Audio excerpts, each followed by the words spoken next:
High again, Arijita Banerjee. আজকে আরেকটা topic নিয়ে কথা বলবো। সেটা হলো, অনেকেই বলে একটা সময়ের পর একটা ছেলেকে বা একটা মেয়েকে, এই তুই বিয়ে কেন করছিস না, বিয়ে কর। কি বিয়ে না করলে কি করে হবে, একটা জীবনের দারুণ একটা জিনিস মিস হয়ে যাবে। আমাকে একটা জিনিস বলুন, এরকম কত মানুষ আছেন যারা এটা বলবেন তারা বিয়ে করে ভীষণ সুখী বা খুশি? এরকম কজন মানুষ আছেন? মানে বিয়ে করতেই হবে এরকম কি কোনো বাধ্যতামূলক জিনিস আছে? বিয়ে না করেও এরকম বহু বহু মানুষকে আমি চিনি যারা লিটারেলি খুশি। এটা 1 নম্বর। 2 নম্বর কথা হচ্ছে, বিয়ে করলেই একটা বাচ্চা নিতে হবে। এটা কি ম্যান্ডেটরি?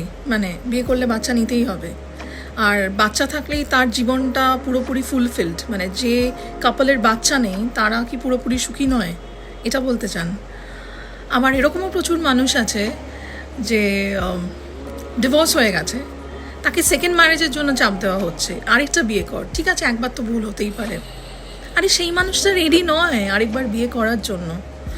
আমার বক্তব্য হচ্ছে, একটা মানুষ যার নিজের বাচ্চা আছে, নিজের স্বামী আছে, তারপরেও সে হ্যাপি নয়, বাট সে অন্য একটা মানুষকে বলছে বা জ্ঞান দিচ্ছে যে এ কি, বাচ্চা নিয়ে নে, বাচ্চা না নিলে কি করে হবে। সে আদৌ কিন্তু হ্যাপি নয়, সে তার হাজব্যান্ডের দিক থেকে স্যাটিসফ্যাকশন পাচ্ছে না, তার বাচ্চাকে সে সারাক্ষণ নিজের ফ্রাস্ট্রেশন থেকে মারছে, তারপরেও সে আরেকজনকে বলছে একটা বাচ্চা নিয়ে নে, তারপরেও সে আরেকজনকে বলছে একটা বিয়ে কর। বিয়ে না করলে কি করে হবে, লাইফটা ফুলফিলডই হলো না। তো খুব দরকার এটা? একদমই না।